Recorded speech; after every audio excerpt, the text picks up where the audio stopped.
प्राकृतिक आपदा की वजह से एमपी के किसानों का नुकसान हुआ है। आज इस कार्यक्रम में मध्य प्रदेश के ऐसे 35 लाख किसानों के बैंक खातों में 1600 करोड़ रुपए ट्रांसफर किए जा रहे हैं। बहुत ही सत्कारयोग मानयोग प्रधानमंत्री जी, आप जी ने मध्य प्रदेश के किसानों ਨੂੰ ਸੰਬੋਧਿਤ ਹੋ ਕੇ ਬਹੁਤ ਸਾਰੀਆਂ ਗੱਲਾਂ ਕੀਤੀਆਂ ਹੈ, ਜਿਹਦੇ ਵਿੱਚ ਤੁਸੀਂ ਇੱਕ ਗੱਲ ਇਹ ਬਹੁਤ ਵਧੀਆ ਕੀਤੀ ਹੈ ਕਿ ਅਸੀਂ 1600 ਕਰੋੜ ਰੁਪਈਆ 35 ਲੱਖ ਕਿਸਾਨਾਂ ਦੇ ਵਿੱਚ ਵੰਡਣ ਦਾ ਯਤਨ ਕੀਤਾ, ਵੰਡਿਆ ਹੈ ਔਰ ਜਿਨ੍ਹਾਂ ਉਹਨਾਂ ਕਿਸਾਨਾਂ ਨੂੰ ਵੰਡਿਆ ਜਿਨ੍ਹਾਂ ਦੀ ਗੜੇਮਾਰੀ ਨਾਲ ਫਸਲ ਮਰੀ ਹੈ। ਸ਼੍ਰੀਮਾਨ ਜੀ, ਇਹਨੂੰ ਡਿਵਾਈਡ ਕਰਕੇ ਵੇਖਿਓ ਭਲਾ, ਇੱਕ ਪਰਿਵਾਰ ਨੂੰ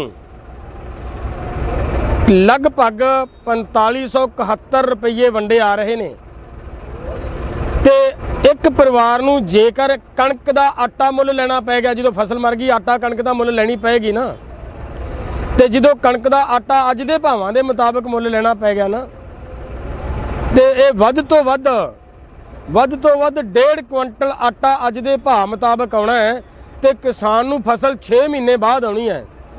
ਬਾਕੀ ਖਰਚੇ ਕਿਸਾਨ ਕਿੱਥੋਂ ਪੂਰੇ ਕਰੇਗਾ? ਇਹ ਕਿਹੜੇ ਹਿਸਾਬ ਦੇ ਨਾਲ ਤੁਸੀਂ ਮਤਲਬ ਬਹੁਤ ਜ਼ਿਆਦਾ ਆਪਣੇ ਆਪ ਨੂੰ ਇਹ ਵਿਖਾ ਰਹੇ ਹੋ ਕਿ ਬਹੁਤ ਸਾਰਾ ਅਸੀਂ ਕਿਸਾਨਾਂ ਦਾ ਭਲਾ ਕਰਤਾ, ਬਹੁਤ ਕੁਝ ਕਿਸਾਨਾਂ ਨੂੰ ਦੇਤਾ।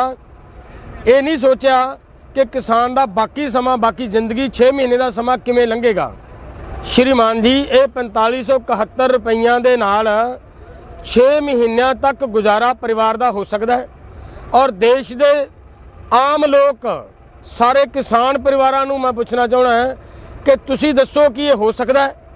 ਜੇ ਹੋ ਸਕਦਾ ਤਾਂ ਪ੍ਰਧਾਨ ਮੰਤਰੀ ਜੀ ਠੀਕ ਕਹਿੰਦੇ ਨੇ, ਜੇ ਨਹੀਂ ਹੋ ਸਕਦਾ ਤਾਂ ਘੱਟੋ ਘੱਟ ਪ੍ਰਧਾਨ ਮੰਤਰੀ ਜੀ ਤੋਂ ਇਹਦਾ ਸਵਾਲ ਦਾ ਇਸ ਸਵਾਲ ਦਾ ਜਵਾਬ ਤਾਂ ਪੁੱਛੋ कि ये की तुसी ठीक कर रहे हो या गलत किया है।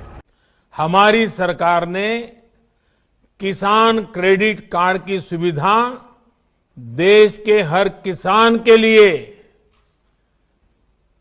उपलब्ध कराने के लिए हमने नियमों में भी बदलाव किया है। अब किसानों को खेती से जुड़े कामों के लिए आसानी से आवश्यक पूंजी मिल रही है। ਇਹ ਜਿਹੜਾ ਤੁਸੀਂ ਸਾਨੂੰ ਕ੍ਰੈਡਿਟ ਕਾਰਡ ਦਿੱਤਾ ਹੈ, ਇਹ ਕ੍ਰੈਡਿਟ ਕਾਰਡ ਕਿੱਡੀ ਕੁ ਵੱਡਾ ਮਾਰਕਾ ਚੀਜ਼ ਦੇਤੀ ਤੁਸੀਂ। ਕ੍ਰੈਡਿਟ ਕਾਰਡ ਦਾ ਮਤਲਬ ਆ ਕਰਜ਼ਾ। ਲੋੜ ਹੈ, ਤੁਸੀਂ ਪ੍ਰਧਾਨ ਮੰਤਰੀ ਹੋ, ਤੁਸੀਂ ਸਰਕਾਰ ਹੋ ਕਿ ਕਿਸਾਨ ਨੂੰ ਸਮਰੱਥ ਕਰੋ, ਕਿਸਾਨ ਨੂੰ ਕਰਜ਼ਾ ਚੱਕਣਾ ਹੀ ਨਾ ਪਵੇ। ਲੋੜ ਇਹ ਗੱਲ ਕਰਨ ਦੀ ਸੀ, ਨਾ ਕਿ ਸਾਨੂੰ ਕਰਜ਼ਾ ਦੇਣ ਦੀ ਲੋੜ ਸੀ। ਤੇ ਜਿਹੜੀ ਤੁਸੀਂ ਗੱਲ ਕੀਤੀ ਹੈ ਪਹਿਲੀਆਂ ਸਰਕਾਰਾਂ ਨਹੀਂ ਦਿੰਦੀਆਂ ਸੀ, ਇਹ ਤੇ ਬਹੁਤ ਲੰਬੇ ਸਮੇਂ ਤੋਂ ਇਹ ਪ੍ਰਕਿਰਿਆ ਚੱਲੀ ਆ ਰਹੀ ਹੈ ਸਾਨੂੰ ਕਰਜ਼ਾਈ ਕਰਨ ਵਾਸਤੇ, ਕਰਜ਼ਾ ਦੇਣ ਦੀ। ਵੱਖ-ਵੱਖ ਸਰਕਾਰਾਂ ਨੇ ਸਾਨੂੰ ਇਹ ਕ੍ਰੈਡਿਟ ਕਾਰਡ ਕਦੇ ਕਿਸੇ ਨਾਂ ਥੱਲੇ, ਕਦੇ ਕਿਸੇ ਨਾਂ ਥੱਲੇ ਇਹ ਕਰਜ਼ਾ ਦਿੱਤਾ ਗਿਆ, ਜਿਹੜਾ ਕਰਜ਼ਾ ਅੱਜ ਕਿਸਾਨਾਂ ਲਈ ਖੁਦਕਸ਼ੀ ਦਾ ਕਾਰਨ ਬਣਿਆ ਹੋਇਆ ਹੈ। ਇਹ ਕਰਜ਼ਾ ਤੁਸੀਂ ਸਾਨੂੰ ਹੋਰ ਦੇ ਰਹੇ ਹੋ। ਇਹ ਕਿੱਡੀ ਕੁ ਵੱਡੀ ਸਾਨੂੰ ਤੁਸੀਂ ਨਿਆਮਤ ਚੀਜ਼ ਦੇ ਰਹੇ ਹੋ ਕਿ ਬਹੁਤ ਵੱਡੀ ਚੀਜ਼ ਦੇਤੀ ਕਿਸਾਨਾਂ ਨੂੰ। ਸੋ ਕਿਰਪਾ ਕਰਕੇ ਕਿਸਾਨਾਂ ਨੂੰ ਸਮਰੱਥ ਕਰਨ ਦਾ ਯਤਨ ਕਰੋ, ਕਿਸਾਨਾਂ ਨੂੰ ਉਹਨਾਂ ਦੀ ਫਸਲ ਦਾ ਭਾਅ ਦਿਓ ਤਾਂ ਕਿ ਕਿਸਾਨ ਸਮਰੱਥ ਹੋ ਜਾਣ, ਉਹਨਾਂ ਨੂੰ ਕਰਜ਼ਾ ਲੈਣਾ ਹੀ ਨਾ ਪਵੇ।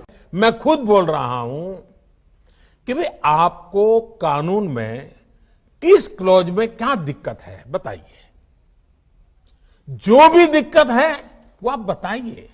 आप जी ने अपने संबोधन ਦੇ ਵਿੱਚ ਇਹ ਗੱਲ ਕਹੀ ਹੈ ਕਿ ਕਿਸਾਨਾਂ ਨੂੰ ਇਹਨਾਂ ਕਾਨੂੰਨਾਂ ਦੇ ਵਿੱਚ ਪ੍ਰੋਬਲਮ ਕੀ ਹੈ, ਮੁਸ਼ਕਲ ਕੀ ਹੈ, ਸਮੱਸਿਆ ਕੀ ਹੈ।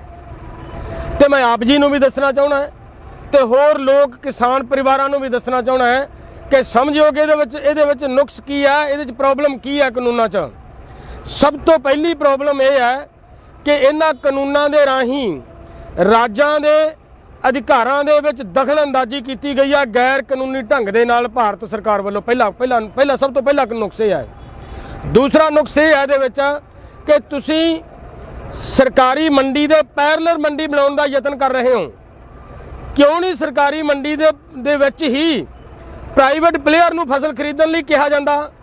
ਬੜਾ ਚੰਗਾ ਹੁੰਦਾ ਇਹ ਪ੍ਰਾਈਵੇਟ ਮੰਡੀ ਬਰਾਬਰ ਮੰਡੀ ਬਣਾਉਣ ਦੀ ਬਜਾਏ, ਪੈਰਲਰ ਮੰਡੀ ਬਣਾਉਣ ਦੀ ਬਜਾਏ ਜੇ ਕਿਤੇ ਇਹ ਕੀਤਾ ਹੁੰਦਾ ਕਿ ਪ੍ਰਾਈਵੇਟ ਪਲੇਅਰ ਜਾ ਕੇ ਮੰਡੀ ਦੇ ਵਿੱਚੋਂ ਹੀ ਫਸਲ ਖਰੀਦਣ ਔਰ ਉਹ ਵੀ ਐਮਐਸਪੀ ਤੋਂ ਉੱਪਰ ਜਾ ਕੇ ਖਰੀਦਣ, ਘੱਟ ਨਾ ਖਰੀਦਣ। ਜਿਹੜਾ ਐਮਐਸਪੀ ਤੋਂ ਘੱਟ ਰੇਟ ਤੇ ਖਰੀਦੇ ਉਹਦੇ ਖਿਲਾਫ ਕਾਰਵਾਈ ਕਰਨ ਦੀ ਗੱਲ ਹੁੰਦੀ ਤਾਂ ਮੰਨ ਲੈਂਦੇ ਚੰਗਾ। ਤੁਸੀਂ ਉਹਨੂੰ ਪ੍ਰਾਈਵੇਟ ਮੰਡੀ ਦੇ ਕੇ ਕੀ ਕੀਤਾ ਹੈ? ਇਹ ਪ੍ਰਾਈਵੇਟ ਮੰਡੀ ਦੇ ਵਿੱਚੋਂ ਵਪਾਰੀ ਮਾਲ ਖਰੀਦੇਗਾ, ਕਿਸਾਨ ਨੂੰ 2 ਸਾਲ ਵਾਸਤੇ ਵੱਧ ਰੇਟ ਦੇਵੇਗਾ। ਇਹ ਪਤਾ ਸਾਨੂੰ, ਅਸੀਂ ਸਮਝਦੇ ਹਾਂ, ਬਹੁਤ ਚੰਗੀ ਤਰ੍ਹਾਂ ਜਾਣਦੇ ਹਾਂ ਕਿ ਪ੍ਰਾਈਵੇਟ ਵਪਾਰੀ ਕਿਸਾਨਾਂ ਨੂੰ ਵੱਧ ਰੇਟ ਦੇਵੇਗਾ 2 ਸਾਲ ਲਈ। ਜਿਵੇਂ ਕਿ ਸਾਡੇ ਸਾਹਮਣੇ ਹੈ ਕਿ ਤੁਹਾਡੇ ਜੀਓ ਨੇ ਦੂਸਰੇ ਸਾਰੀਆਂ ਕੰਪਨੀਆਂ ਨੂੰ ਮਾਰਨ ਵਾਸਤੇ ਇੱਕ ਐਲਾਨ ਕੀਤਾ ਕਿ ਅਸੀਂ ਜੀਓ ਸਿਮ ਵੀ ਫ੍ਰੀ ਤੇ ਜੀਓ ਡਾਟਾ ਵੀ ਫ੍ਰੀ ਦੇਵਾਂਗੇ, ਔਰ ਦਿੱਤਾ ਕੁਝ ਸਮਾਂ। ਲੇਕਿਨ ਜਿਸ ਵੇਲੇ ਦੂਸਰੀਆਂ ਕੰਪਨੀਆਂ ਦਾ ਲੱਕ ਤੋੜ ਲਿਆ ਗਿਆ, ਜਿਸ ਵੇਲੇ ਸੈਲਵਨ ਵਰਗੀਆਂ ਸਾਡੀਆਂ ਸਰਕਾਰੀ ਕੰਪਨੀਆਂ ਦਾ ਲੱਕ ਤੋੜ ਲਿਆ ਗਿਆ, ਉਸ ਵੇਲੇ ਰੇਟ ਸਮਾਨੀ ਚੜਿਆ। ਤਾਂ ਜਦੋਂ ਉਹਦਾ ਲੱਕ ਤੋੜਿਆ ਤੁਸੀਂ, ਸਾਡੀਆਂ ਕੰਪਨੀਆਂ ਨੇ, ਉਸੇ ਤਰ੍ਹਾਂ ਇਹਨਾਂ ਕੰਪਨੀਆਂ ਨੇ, ਪ੍ਰਾਈਵੇਟ ਪਲੇਅਰ ਨੇ ਆ ਕੇ ਸਾਡੀ ਸਰਕਾਰੀ ਮੰਡੀ ਦਾ ਲੱਕ ਤੋੜਨਾ ਹੈ। ਜਦੋਂ ਕਿਸਾਨਾਂ ਨੂੰ ਫਸਲ ਦਾ ਰੇਟ 2 ਸਾਲ ਲਈ ਵੱਧ ਦਿੱਤਾ ਗਿਆ ਤੇ ਅੰਦਰ ਬੈਠਾ ਵਪਾਰੀ ਦਾ ਢਾਂਚਾ, ਜਿਹੜਾ ਮੰਡੀ ਦਾ ਜਿੰਨਾ ਸਿਸਟਮ ਹੈ, ਸਾਰਾ 2 ਸਾਲ ਦੇ ਵਿੱਚ ਤਹਿਸ਼-ਨਹਿਸ਼ ਹੋ ਜਾਊਗਾ, ਬਰਬਾਦ ਹੋ ਜਾਊਗਾ। 1 ਨੰਬਰ 2 ਕਿ ਇਹ ਕੁਝ ਸਮੇਂ ਬਾਅਦ ਸਰਕਾਰਾਂ ਇਹ ਫੈਸਲੇ ਲੈ ਸਕਦੀਆਂ ਕਿ ਨਾ ਤਾਂ ਮੰਡੀ ਬੋਰਡ ਦੇ ਥਰੂ ਕੋਈ ਦਾਣਾ ਵਿਕਿਆ ਹੈ ਤੇ ਨਾ ਹੀ ਐਫਸੀਆਈ ਨੇ ਕੋਈ ਦਾਣਾ ਖਰੀਦਿਆ ਹੈ। ਕਿਸਾਨ ਸੈਟੀਸਫਾਈ ਨੇ, ਵੱਧ ਰੇਟ ਦੇ ਉੱਤੇ ਫਸਲਾਂ ਵੇਚ ਰਹੇ ਨੇ, ਕਿਸਾਨ ਖੁਸ਼ ਨੇ। ਉਸ ਗੱਲ ਨੂੰ ਮੁੱਖ ਰੱਖ ਕੇ ਇਹ ਦੋਨੇ ਹੀ ਅਦਾਰੇ ਸਰਕਾਰ ਖਤਮ ਕਰੇਗੀ ਤੇ ਜਦੋਂ ਇਹ ਅਦਾਰੇ ਖਤਮ ਹੋਏ ਉਸ ਵੇਲੇ ਫਿਰ ਪ੍ਰਾਈਵੇਟ ਲੋਕਾਂ ਦੀ, ਪ੍ਰਾਈਵੇਟ ਪਲੇਅਰ ਦੀ ਮਨ ਮਰਜ਼ੀ ਹੋਏਗੀ, ਉਹ ਆਪਣੀ ਮਰਜ਼ੀ ਦੇ ਰੇਟ ਦੇਗਾ। ਜਿਸ ਤਰ੍ਹਾਂ ਅੱਜ ਬਿਹਾਰ ਦੇ ਵਿੱਚ ਦਿੱਤਾ ਜਾ ਰਿਹਾ ਹੈ, ਸਾਡੇ ਬਿਹਾਰ ਦੇ ਕਿਸਾਨਾਂ ਦਾ ਜਿਹੜੀ ਫਸਲ ਹੈ ਉਹ ਲਗਭਗ 800-900 ਰੁਪਏ ਕੁਇੰਟਲ ਇਹੀ ਝੋਨਾ ਵਿਕ ਰਿਹਾ ਹੈ, ਔਰ ਇਹੀ ਝੋਨਾ ਆ ਕੇ ਪੰਜਾਬ ਦੇ ਵਿੱਚ ਵੱਧ ਰੇਟ ਦੇ ਉੱਤੇ ਇਸ ਕਰਕੇ ਤੁਲਦਾ ਹੈ ਕਿਉਂਕਿ ਇੱਥੇ ਆ ਕੇ ਕਿਸਾਨ ਨੂੰ ਮਤਲਬ ਐਮਐਸਪੀ ਮਿਲਦੀ ਹੈ, ਸਰਕਾਰੀ ਰੇਟ ਮਿਲਦਾ, ਤਾਂ ਇੱਥੇ ਆ ਕੇ ਤੁਲਦਾ ਹੈ। ਇਹਨੂੰ ਤੁਸੀਂ ਖਤਮ ਕਰਨ ਵਾਸਤੇ ਪੈਰਲਰ ਮੰਡੀ ਬਣਾ ਰਹੇ ਹੋ। ਪੈਰਲਰ ਮੰਡੀ ਦੇ ਰਾਹੀਂ ਸਾਡੀ ਸਰਕਾਰੀ ਮੰਡੀ ਖਤਮ ਹੋਏਗੀ। ਦੂਸਰਾ ਵੱਡਾ ਨੁਕਸ ਇਹਦੇ 'ਚ ਇਹ ਹੈ ਕਿ ਤੁਸੀਂ ਇਹ ਕਹਿ ਰਹੇ ਹੋ ਕਿ ਜੇਕਰ ਪ੍ਰਾਈਵੇਟ ਵਪਾਰੀ, ਪ੍ਰਾਈਵੇਟ ਪਲੇਅਰ ਤੁਹਾਡੇ ਜਿਹੜਾ ਫਸਲ ਖਰੀਦਣ ਵਾਸਤੇ ਆਇਆ ਹੈ, ਅਗਰ ਉਹਦਾ ਤੇ ਕਿਸਾਨ ਦਾ ਡਿਸਪਿਊਟ ਬਣਦਾ ਹੈ ਤਾਂ ਕੋਰਟ ਨਹੀਂ ਜਾ ਸਕਦਾ। ਕਿਉਂ ਭਈ? ਕੋਰਟ ਜਾਣ ਦਾ ਰਸਤਾ ਕਿਉਂ ਬੰਦ ਕੀਤਾ ਗਿਆ? ਇਹ ਰਸਤਾ ਬੰਦ ਕਰਨ ਦੀ ਲੋੜ ਕੀ ਪੈ ਗਈ? ਜੇਕਰ ਤੁਸੀਂ ਚਾਹੁੰਦੇ ਸੀ ਨਾ ਕਿ ਕਿਸਾਨ ਨੂੰ ਛੇਤੀ ਨਿਆਂ ਮਿਲੇ, ਕਿਸਾਨ ਪਰੇਸ਼ਾਨ ਨਾ ਹੋਵੇ, ਤਾਂ ਮੇਰਾ ਖਿਆਲ ਹੈ ਤੁਸੀਂ ਹੋਰ ਵਿਵਸਥਾਵਾਂ ਕਰ ਸਕਦੇ ਸੀ। ਲੇਕਿਨ ਕੋਰਟ ਜਾਣ ਦਾ ਰਸਤਾ ਬੰਦ ਨਹੀਂ ਕੀਤਾ ਜਾਣਾ ਚਾਹੀਦਾ ਸੀ। ਕੋਰਟ ਜਾਣ ਦਾ ਰਸਤਾ ਬੰਦ ਕਰਨਾ ਹੀ ਆਪਣੇ ਆਪ ਵਿੱਚ ਇੱਕ ਬਹੁਤ ਵੱਡਾ ਸਬੂਤ ਹੈ ਕਿ ਦੇਸ਼ ਦੇ ਕਿਸਾਨਾਂ ਨੂੰ ਲੁੱਟਣ ਵਾਸਤੇ, ਲੁੱਟੇ ਜਾਣ ਵਾਸਤੇ ਪ੍ਰਾਈਵੇਟ ਪਲੇਅਰ ਦੇ ਹੱਥਾਂ ਦੇ ਵਿੱਚ ਦੇਣ ਦੀ ਸਰਕਾਰਾਂ ਦੀ ਇਹ ਇਸ ਕਾਨੂੰਨ ਦੇ ਰਾਹੀਂ ਨੀਤੀ ਹੈ, ਔਰ ਇਸ ਤਰੀਕੇ ਦੇ ਨਾਲ ਕਿਸਾਨਾਂ ਨੂੰ ਲੁੱਟਿਆ ਜਾਣਾ ਸ਼੍ਰੀਮਾਨ ਜੀ। ਇਸ ਕਰਕੇ ਇਹ ਕਾਨੂੰਨਾਂ ਨੂੰ ਵਾਪਸ ਲੈਣਾ ਬਣਦਾ, ਵਾਪਸ ਲਓ। हमने फाइलों के ढेर में फेंक दी गई स्वामीनाथन कमेटी की रिपोर्ट बाहर निकाला और इसकी सिफारिश से लागू की। किसानों को लागत का 1.5 गुना एमएसपी हमने दिया। ਤੁਸੀਂ ਕਿਹਾ ਕਿ ਅਸੀਂ ਸਵਾਮੀਨਾਥਨ ਰਿਪੋਰਟ ਲਾਗੂ ਕੀਤੀ ਹੈ।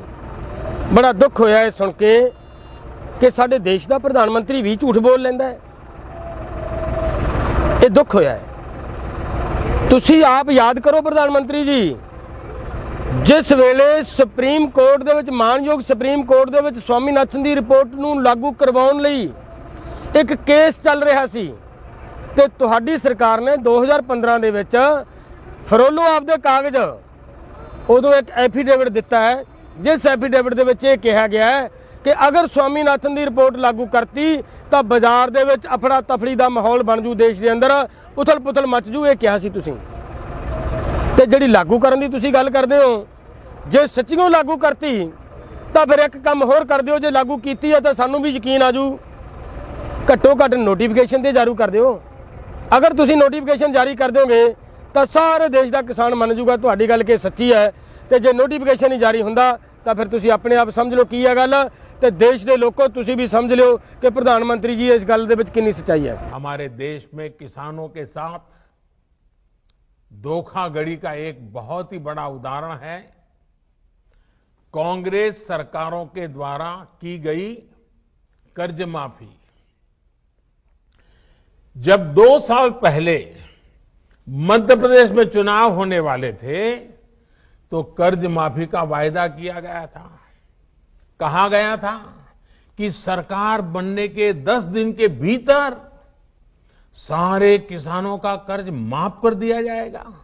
ਕਿ ਤੁਸੀਂ ਕਿਹਾ ਹੈ ਕਿ ਐਮਪੀ ਦੇ ਵਿੱਚ ਦੂਸਰਿਆਂ ਤੇ ਦੋਸ਼ ਲਾਇਆ ਤੁਸੀਂ। ਮੈਂ ਕਹਿੰਦਾ ਚੰਗੇ ਨਹੀਂ ਹੋ, ਘੱਟੋ ਵੀ ਨਹੀਂ। ਜੇ ਉਹ ਚੰਗੇ ਹੁੰਦੇ ਤਾਂ ਦੇਸ਼ ਦਾ ਸ਼ਾਇਦ ਇਹ ਹਾਲ ਨਾ ਹੁੰਦਾ। ਅੱਜ ਉਹ ਸਾਡੇ ਤੇ ਕਾਨੂੰਨ ਅੱਜ ਥੋਪੇ ਜਾ ਰਹੇ ਨੇ, ਤਰ੍ਹਾਂ ਤਰ੍ਹਾਂ ਦੇ ਪ੍ਰੋਗਰਾਮ ਬਣ ਕੇ ਆ ਰਹੇ ਨੇ, ਇਹ ਸਾਰਿਆਂ ਦੀ ਮਿਲੀ ਭੁਗਤ ਨਾਲ ਹੀ ਆ ਰਹੇ ਨੇ, ਕਸਰ ਕਿਸੇ ਨੇ ਨਹੀਂ ਛੱਡੀ। ਪਰ ਮੈਂ ਬੇਨਤੀ ਕਰਾਂ, ਤੁਹਾਡੀਆਂ ਵੀ ਵੀਡੀਓ ਬਹੁਤ ਲੋਕਾਂ ਕੋਲੇ ਪਈਆਂ ਜਿਹਦੇ 'ਚ ਇਹ ਕਿਹਾ ਕਿ पहली ही बैठक में पहला ही फैसला किसानों की कर्ज मुक्ति का होगा। ये याद कीजिए, आपकी वीडियो पड़ी है, बहुत लोगों के हाथों में आ चुकी है। ये आपने कर दिया? अगर नहीं कर दिया तो फिर आप अपने आप को देखें कि आपने क्या किया है। किसी की बात छोड़िए, वो अच्छे नहीं हैं। अगर आपने कर दिया होता तो हम मान लेते कि आप बहुत अच्छे हो। आपने भी नहीं किया तो फिर सभी देश के लोगों ये देखिए कि ये कर क्या रहे हैं। एक दूसरे को केवल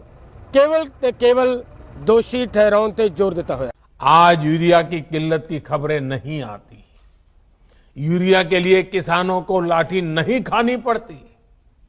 हमने किसानों की इस तकलीफ को दूर करने के लिए पूरी ईमानदारी से काम किया। आप जी ने एक गल कही है संबोधन दे विच कि यूरिया का बहुत बुरा हाल सी, ते मैं आप जी नूं पुछना चाहना है कि जदों दा आप जी दी सरकार आई है, एक गल मैं फिर क्लीयर कर दिया कि मेरी इस गल नूं आए ना मन लियो प्रधानमंत्री जी कि असीं कांग्रेस ते मोहर ला रहे हैं भी कांग्रेस ठीक है। बिल्कुल नहीं, कांग्रेस भी बहुत लुटिया कांग्रेस ने किसानों नूं, देश नूं पूरे नूं। पर मैं आप जी नूं पुछना चाहना है कि तुहाडी सरकार बनने तो पहले DAP का रेट की सी? आप जी की सरकार बनने तो बाद DAP का रेट की है? तुसीं आंकड़े कढवा के देखो, तुहानूं पता लगूगा कि किसानों नूं लुटिया किवें गया है। दूसरी गल, वड्डी पद्धर दे उत्ते किसान नूं डीजल की लोड़ पैंदी है खेती लई, ते श्रीमान जी डीजल किते दी किते चलिया गया। जिहड़ा डीजल कदे 35-40 रुपये लीटर मिलता सी, ਉਹ ਡੀਜ਼ਲ ਆਪ ਜੀ ਦੀ ਸਰਕਾਰ ਦੇ ਦੌਰਾਨ ਹੀ ਆਪ ਜੀ ਦੀ ਕਿਰਪਾ ਦੇ ਨਾਲ ਇੰਨਾ ਹੀ 4-6 ਸਾਲਾਂ ਦੇ ਵਿੱਚ ਅੱਜ 70-75 ਰੁਪਏ ਤੇ ਪਹੁੰਚ ਗਿਆ। ਇਹਨੂੰ ਕੀ ਮੰਨਾਂਗੇ? ਸਿਰਫ ਦੂਸਰੇ ਤੇ ਦੋਸ਼ ਲਾਉਣਾ। ਆਪਣੇ ਅੰਦਰ ਦੀ ਗਰੀਬਾਨ ਦੇ ਵਿੱਚ ਝਾਤੀ ਮਾਰ ਕੇ ਵੇਖੋ ਤੁਸੀਂ ਸਾਨੂੰ ਕੀ ਦਿੱਤਾ ਹੈ। ਤੁਸੀਂ ਦੇਸ਼ ਨੂੰ ਇਹ ਗੱਲਾਂ ਸਿੱਧ ਕਰਦੀਆਂ ਕਿ ਦੋਸ਼ ਲਾਉਣ ਦੀ ਬਜਾਏ ਕੁਝ ਭਲਾ ਕਰਨ ਦੇ ਬਾਰੇ ਸੋਚੋ। ਪ੍ਰਧਾਨ ਮੰਤਰੀ ਜੀ, ਇਹਨਾਂ ਗੱਲਾਂ ਵੱਲ ਧਿਆਨ ਦਿਓ ਜਿਹੜੀਆਂ ਬਹੁਤ ਲੋੜੀਂਦੀਆਂ। ਡੀਜ਼ਲ ਨੇ ਲੋਕਾਂ ਦਾ ਲੱਕ ਤੋੜਤਾ। ਡੀਜ਼ਲ ਲੈ ਕੇ ਲੋਕਾਂ ਦਾ ਖੇਤੀ ਕਰਨ ਦੀ ਕੋਈ हैसियत नहीं रही। सो ध्यान दो कृपा करके, और देशवासियों सोचो साडे प्रधानमंत्री जी कितना सच बोल रहे हैं। स्वामीनाथन कमेटी की रिपोर्ट को लागू करने का काम हमारी ही सरकार ने किया। अगर हमें MSP हटानी होती तो स्वामीनाथन कमेटी की रिपोर्ट लागू ही क्यों करते भाई? आपने भी नहीं की थी, हम भी नहीं करते। हमने तो ऐसा नहीं किया, हमने तो लागू की। दूसरा, ये हमारी सरकार MSP को लेकर इतनी गंभीर है कि हर बार बुवाई से पहले MSP की घोषणा करती है। आप जी ने अपने संबोधन ਦੇ ਵਿੱਚ ਦੁਬਾਰਾ ਫਿਰ ਇਸ ਗੱਲ ਦੇ ਉੱਤੇ ਜ਼ੋਰ ਦੇ ਕੇ ਕਿਹਾ ਹੈ ਕਿ ਅਸੀਂ ਅਗਰ MSP ਹਟਾਉਣੀ ਹੁੰਦੀ ਤਾਂ ਫਿਰ ਸਾਨੂੰ स्वामीनाथन ਦੀ ਰਿਪੋਰਟ ਲਾਗੂ ਕਰਨ ਦੀ ਕੀ ਲੋੜ ਸੀ। मैं फिर बेनती करदा कि अगर सचमुच स्वामीनाथन की रिपोर्ट लागू की है तो नोटिफिकेशन जारी करना बनता है। सरकार का फर्ज बनता कि नोटिफिकेशन जारी करे। दूसरी गल जिहड़ी तुसीं कह रहे हो कि MSP अगर हटाउणी हुंदी तां की लोड़ पई सानूं, MSP क्यों हटावांगे असीं? श्रीमान जी, तुहाडे ही कोल शांता कुमार की कमेटी की रिपोर्ट पई है जिहदे च जोर दे के कहा है कि फसलां खरीदण की पॉलिसी बंद करो। ਤੁਹਾਡੇ ਕੋਲ CPC ਦੀ ਰਿਪੋर्ट ਪਈ ਹੈ ਤੇ ਤੁਹਾਡੇ ਮਾਨਯੋਗ ਗਡਕਰੀ ਜੀ ਦਾ ਬਿਆਨ ਪਿਆ ਹੈ ਜਿਹਦੇ 'ਚ ਇਹ ਕਹਿ ਰਹੇ ਨੇ ਕਿ MSP ਸਾਡੇ ਅਰਥ ਵਿਵਸਥਾ ਤੇ ਸਾਡੇ ਆਰਥਿਕ ਢਾਂਚੇ ਤੇ ਸਾਡੇ ਖਜ਼ਾਨੇ ਤੇ ਬਹੁਤ ਵੱਡਾ ਬੋਝ ਹੈ। MSP ਤੋਂ ਘੱਟ ਰੇਟ ਦੇ ਉੱਤੇ ਸਾਨੂੰ ਸਾਡੀਆਂ ਫਸਲਾਂ ਦੇਸ਼ ਦੇ ਅੰਦਰੋਂ ਤੇ ਬਾਹਰ ਤੋਂ ਅਨਾਜ ਮਿਲ ਰਿਹਾ ਤੇ ਮਿਲ ਸਕਦਾ ਹੈ। ਇਹਦਾ ਕੀ ਰਿਜ਼ਲਟ ਕੱਢੀਏ? ਤੁਸੀਂ ਕੀ ਕੱਢਦੇ ਹੋ? ਤੁਹਾਡੀ ਸੋਚ ਦਾ ਤੁਹਾਨੂੰ ਪਤਾ ਹੈ, ਲੇਕਿਨ ਅਸੀਂ ਮੰਨਦੇ ਹਾਂ कि सरकार हर हीले MSP तो भजना चाहती है और भजन लिए ग्राउंड तैयार किया जा रहा है। और इस वास्ते ये कानून लैके आते हैं ताकि किसानों 2 साल ਲਈ रेट वध दे के उस तो बाद किसान अपने घर ਦੇ ਵਿੱਚ ਜਦੋਂ ਵੱਧ रेट ਲੈਣਗੇ ਪਰ प्राइवेट कंपनियां ਦੇ ਰਾਹੀਂ ਤਾਂ ਫਿਰ ਅਸੀਂ ਕਿਸਾਨਾਂ ਤੋਂ ਕਹਾ ਲਾਂਗੇ ਕਿ ਇਸ ਵੇਲੇ ਫਿਰ FCI ਦੀ ਤਾਂ ਲੋੜ ਨਹੀਂ ਕਿਸਾਨੋ ਤੁਹਾਨੂੰ, ਤੇ ਕਿਸਾਨ ਭੋਲਾ ਕਹੇਗਾ ਕਿ ਕੋਈ ਲੋੜ ਨਹੀਂ ਇਹਨਾਂ ਚੀਜ਼ਾਂ ਦੀ ਸਾਨੂੰ, ਤੇ ਤੁਸੀਂ ਫਿਰ ਇਹ FCI ਤੋੜੋਗੇ। ਜਿਹੜੀ ਤੁਸੀਂ MSP ਦੀ ਗੱਲ ਕਰਦੇ ਹੋ ਕਿ MSP ਦੇ ਰਹੇ ਹਾਂ, MSP ਬਹੁਤ ਫਸਲਾਂ ਤੇ ਦਿੱਤੀ ਹੈ, ਪਰ ਮੈਂ ਬੇਨਤੀ ਕਰਕੇ ਪੁੱਛਣਾ ਚਾਹੁੰਦਾ ਮਾਨਯੋਗ ਪ੍ਰਧਾਨ ਮੰਤਰੀ ਜੀ, ਖਰੀਦਦੇ ਕਿੰਨੀ ਹੋ? ਕੀ ਖਰੀਦੀ ਜਾਂਦੀ ਹੈ? ਮੱਕੀ ਤੇ MSP ਦਾ ਰੇਟ ਹੈ 1840 ਰੁਪਏ, ਤੇ ਕਿਸਾਨ ਵਿਚਾਰਾ ਵੇਚਣ ਲਈ ਮਜਬੂਰ ਹੋਇਆ 600 ਤੋਂ ਲੈ ਕੇ 1100 ਰੁਪਏ ਪ੍ਰਤੀ ਕੁਇੰਟਲ ਤੱਕ। ਕਿਉਂ? MSP ਨੇ ਦਿੱਤਾ ਕੁਛ? MSP ਤੈਅ ਕਰਦੇ ਜਾਓਗੇ, ਕੋਈ ਫਰਕ ਨਹੀਂ ਪੈਣਾ, ਲੇਕਿਨ MSC ਕੀ ਮੰਗ ਕਰਦੇ ਹਾਂ? ਅਸੀਂ ਇਹ ਮੰਗ ਕਰਦੇ ਹਾਂ ਕਿ MSP ਤੈਅ ਹੋਵੇ, MSP ਦੀ ਗਰੰਟੀ ਦਾ ਕਾਨੂੰਨ ਬਣੇ, ਤੇ MSP ਦੇ ਉੱਤੇ ਖਰੀਦਣ ਦਾ ਵੀ ਗਰੰਟੀ ਦਾ ਕਾਨੂੰਨ ਬਣੇ। ਅਸੀਂ ਇਹ ਮੰਗ ਕਰਦੇ ਹਾਂ ਤਾਂ ਕਿ ਸਾਡੇ ਕਿਸਾਨਾਂ ਦੀ ਫਸਲ ਵਿਕੇ। ਤੁਸੀਂ ਬਾਰ-ਬਾਰ ਕਹਿ ਰਹੇ ਹੋ ਕਿ ਅਸੀਂ ਦਾਲਾਂ ਖਰੀਦੀਆਂ, ਤੁਸੀਂ ਬਾਰ-ਬਾਰ ਕਹਿ ਰਹੇ ਹੋ ਕਿ ਅਸੀਂ ਹੋਰ ਬਹੁਤ ਕੁਝ ਖਰੀਦ ਰਹੇ ਹਾਂ, MSP ਦੇ ਖਰੀਦ ਰਹੇ ਹਾਂ। ਇਮਾਨਦਾਰੀ ਨਾਲ ਦੱਸੋ ਕਿ ਸਾਰੇ ਕਿਸਾਨਾਂ ਦੀਆਂ ਦਾਲਾਂ MSP ਤੇ ਖਰੀਦੀਆਂ ਜਾ ਰਹੀਆਂ। ਤੁਸੀਂ ਕਿਹਾ ਕਿ ਅਸੀਂ ਮੂੰਗੀ ਦਾ ਰੇਟ 5100 ਰੁਪਏ ਕਰਤਾ ਪ੍ਰਤੀ ਕੁਇੰਟਲ, ਪਰ ਕਿਸਾਨ ਦੀ ਜਿਸ ਵੇਲੇ ਪੈਦਾ ਹੁੰਦੀ ਹੈ, ਅਸੀਂ ਪੰਜਾਬ ਦੀ ਕਹਾਣੀ ਦੱਸਦੇ ਹਾਂ ਕਿ ਪੰਜਾਬ ਦਾ ਕਿਸਾਨ ਲਗਭਗ 4000 ਤੋਂ ਥੱਲੇ ਆਪਦੀ ਮੂੰਗੀ ਵੇਚਣ ਲਈ ਮਜਬੂਰ ਹੁੰਦਾ, ਇਸ ਭਾਅ ਤੇ ਵਿਕਦੀ ਹੈ। ਉਸ ਵੇਲੇ ਤੁਹਾਡੀ ਸਰਕਾਰੀ ਖਰੀਦ ਕਿੱਥੇ ਗਈ ਹੁੰਦੀ ਹੈ? ਅਸੀਂ ਮੰਗ ਕਰਦੇ ਹਾਂ ਜੇਕਰ ਕੋਈ ਵਪਾਰੀ MSP ਤੈਅਸ਼ੁਦਾ MSP ਤੋਂ ਘੱਟ ਰੇਟ ਤੇ ਸਾਡੀ ਫਸਲ ਖਰੀਦੇ ਤਾਂ ਉਹਦੇ ਖਿਲਾਫ ਕਾਨੂੰਨੀ ਕਾਰਵਾਈ ਕਰਨ ਦਾ ਕਾਨੂੰਨ ਬਣੇ। ਅਸੀਂ ਇਹ ਮੰਗ ਰਹੇ ਹਾਂ ਮੋਦੀ ਜੀ, ਲੇਕਿਨ ਤੁਸੀਂ ਸਾਨੂੰ ਕੀ ਕਹਿ ਰਹੇ ਹੋ? ਲਓ ਜੀ ਅਸੀਂ ਗਰੰਟੀ ਦਿੰਦੇ ਤੁਹਾਡੀ MSP ਰਹੇਗੀ। ਅਸੀਂ ਇਹ ਨਹੀਂ ਮੰਗਦੇ, ਅਸੀਂ ਇਹ ਮੰਗਦੇ ਹਾਂ ਕਿ ਗਰੰਟੀ ਵੀ ਹੋਵੇ ਕਿ MSP ਤੋਂ ਘੱਟ ਰੇਟ ਤੇ ਕੋਈ ਸਾਡੀ ਫਸਲ ਖਰੀਦ ਨਾ ਸਕੇ। ਕਾਨੂੰਨ ਬਣਾਉਣ 'ਚ ਕੀ ਇਤਰਾਜ਼ ਹੈ? ਸਰਕਾਰ ਕਾਨੂੰਨ ਬਣਾਉਣ ਤੋਂ क्यों भज रही है? ਸਾਨੂੰ ਇਹ ਸਮਝ नहीं आ रही। पिछली सरकार के समय गेहूं पर MSP थी 1400 रुपये प्रति क्विंटल। हमारी सरकार प्रति क्विंटल गेहूं पर 1975 रुपये MSP दे रही है। पिछली सरकार के समय धान पर MSP थी 1310 रुपये प्रति क्विंटल। हमारी सरकार प्रति क्विंटल धान पर करीब 1870 रुपये MSP दे रही है। मानयोग प्रधानमंत्री जी, आप जी ने अपने संबोधन के दौरान एक गल भी कही है कि साडी सरकार MSP बहुत बढ़ा दिता, बहुत बड़ा MSP देता लोगों को। असी 1925 रुपये कणक ते MSP दे रहे हैं, 1870 रुपये झोने ते MSP दे रहे हैं। कहा तुसीं प्रधानमंत्री जी, ये कोई तुसीं इक्को दिन नहीं बढ़ा के लैके आए। बहुत चिर पहला पिछे कने निगाह मारो, एक दिन यही कणक का रेट 76 रुपये सी, ते 76 रुपये तो वाधा ये रेट कित्थे आया है 1900 रुपये ते। किन्ना वध गया अंदाजा ला के दसोगा भला? ज़्यादा तो ज़्यादा 21 तो 22 गुणा वधिया है। ये हाल होया है। और बनदा की है हुण उहदे ते निगाह मार रही है जिहड़ी मैं दसनी चाहुंदा है।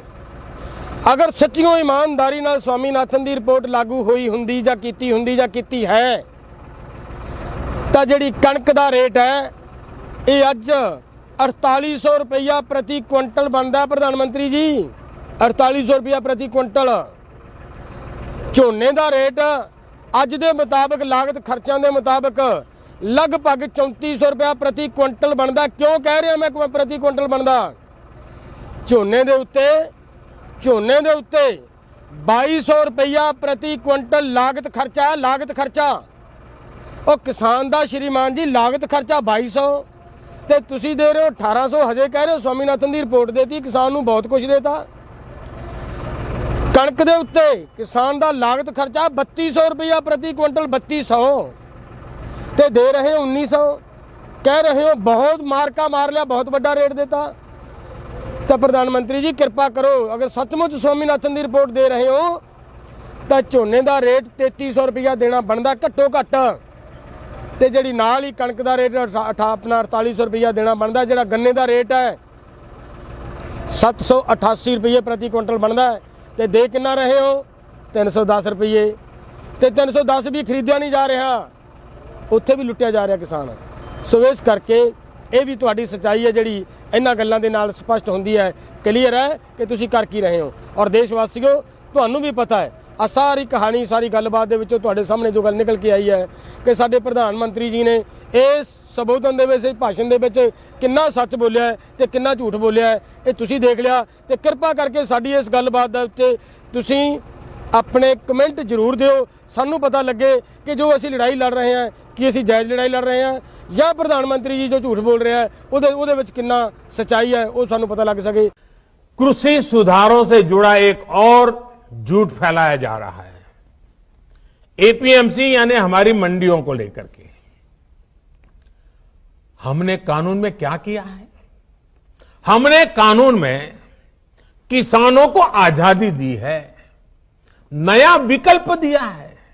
मानयोग प्रधानमंत्री जी, आप जी ने एपीएमसी मंडी बारे कहा है कि मैं चाहना है कि मेरे देश के लोगों को मेरे देश के किसानों को दूरा फायदा होवे, दूरा मौका मिले आपकी फसल ਨੂੰ ਵੱਖ-ਵੱਖ ਥਾਵਾਂ ਦੇ ਵੇਚਣ ਦਾ। किसान क्यों बज के ਇੱਕੋ ਥਾਂ ਤੇ फसल ਵੇਚੇ ਤੁਸੀਂ ਇਹ ਕਿਹਾ ਹੈ। पर मानयोग प्रधानमंत्री जी मैं आप जी ਨੂੰ ਇਹ ਹੱਥ ਜੋੜ ਕੇ ਨਿਵੇਦਨ ਕਰਦਾ ਕਿ ਸਰਕਾਰੀ ਮੰਡੀ ਦੇ ਵਿੱਚ ਹੀ ਕਿਉਂ ਨਹੀਂ ਵਪਾਰੀ ਖਰੀਦ ਸਕਦਾ।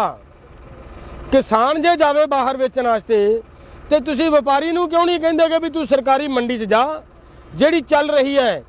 ਤਾਂ ਸਾਡੀ ਭਾਵਨਾ ਕਿ ਮਾਰਕੀਟ ਕਮੇਟੀ ਦੇ ਅਧਿਕਾਰੀਆਂ ਦੀ ਨਿਗਰਾਨੀ ਦੇ ਹੇਠ ਫਸਲ ਵਿਕੇ, ਮਾਰਕੀਟ ਕਮੇਟੀ ਦੇ ਅਧਿਕਾਰੀਆਂ ਦੀ ਨਿਗਰਾਨੀ ਦੇ ਹੇਠ ਹੀ ਸਾਡੀ ਫਸਲ ਤੁਲੇ, ਉੱਥੇ ਸਾਡਾ ਰਿਕਾਰਡ ਬਣੇ ਕਿ ਇੱਥੋਂ ਫਸਲ ਕਿਹਨੇ ਖਰੀਦੀ ਹੈ, ਕੌਣ ਰੋਕਦਾ ਉੱਥੋਂ ਵਪਾਰੀ ਨੂੰ ਖਰੀਦਣ ਤੋਂ, ਕਿਹਨੇ ਰੋਕਿਆ ਕਦੇ ਵਪਾਰੀ ਨੂੰ ਖਰੀਦਣ ਤੋਂ। ਇਹ ਬਹੁਤ ਚਿਰ ਤੋਂ ਇਹ ਵਿਵਸਥਾ ਚੱਲੀ ਆ ਰਹੀ ਹੈ।